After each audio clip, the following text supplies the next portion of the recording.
मयंक एक multinational company में branch manager की जॉब करता था। एक दिन मयंक को ऑफिस से घर जाने के लिए लेट हो गया था। सर्दी की मौसम होने के कारण रात भी जल्दी हो गई थी। ठंड भी बहुत शुरू हो चुकी थी। रास्ते में चलते चलते मयंक को अचानक एक आवाज सुनाई दी, रुक जाओ। मयंक वहीं पर ही रुक गया और पीछे मुड़ के देखा, लेकिन पीछे कोई भी नहीं था। ऑफ। उसने वह हीरा अपने हाथ में लिया।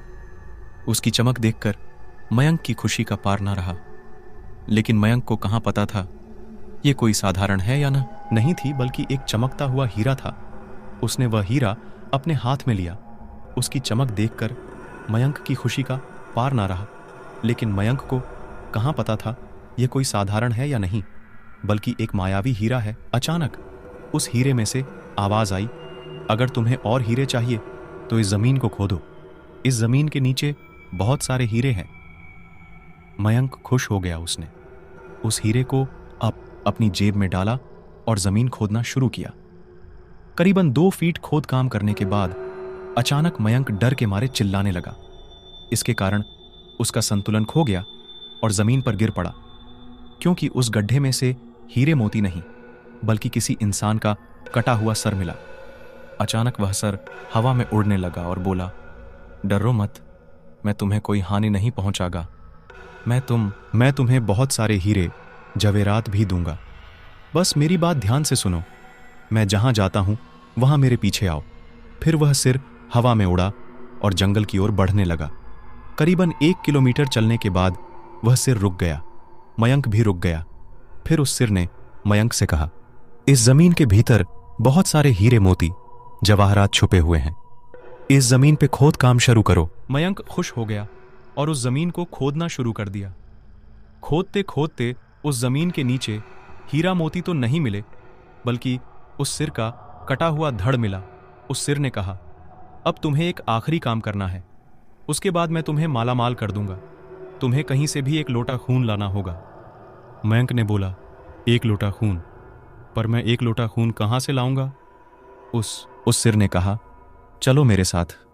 वो डरावना चेहरा मयंक को साथ लेकर थोड़ी दूरी पे गया। वहां उसे एक इंसान को जाते हुए देखा। वो सिर बोला, उस इंसान को मारकर उसका खून ले आओ।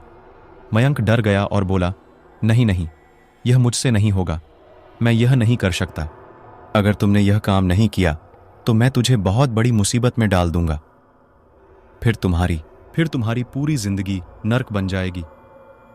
मयंक ने हाथ जोड़कर उसे कहा, मुझे माफ कर दो। अगर मैंने उसे मार तो मुझे पुलिस गिरफ्तार कर देगी और मुझे जेल जाना पड़ेगा।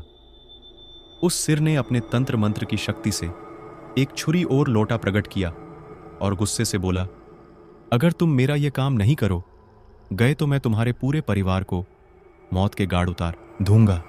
मयंक ने मजबूरी में आकर उस आदमी को मार डाला और उसका खून लेकर उस सिर के पास गया। वो सिर खून को देखकर बहुत खुश हुआ और बोला, ये खून मेरे शरीर पे डाल दे। उस सिर के कहने पर मयंक ने खून को उसके शरीर पे डाल दिया। फिर कुछ ही देर में वो कटा हुआ सिर उस शरीर पे जुड़ गया। यह सब देखकर मयंक की हालत अब खराब होने लगी। वो उस भूत को देखकर काफी डर गया।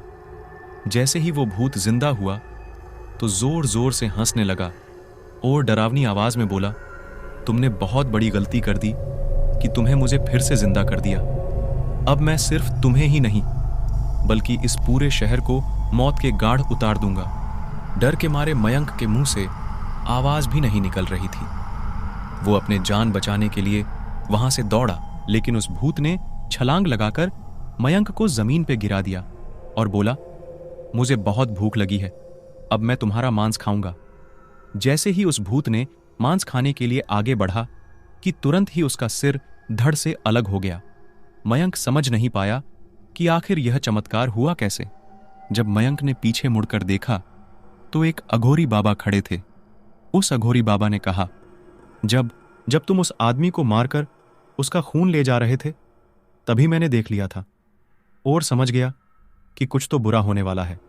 इसीलिए मैं तुम्हारे पीछे पीछे यहां तक चला आया और मैंने अपनी मंत्र की शक्ति से उस भूत को फिर से मार दिया। अब तुम निश्चित होकर अपने घर जाओ। अब तुम पर कई खतरा नहीं है। आज भी मयंक उस बात को याद करता है तो उसकी रूह तक कांपने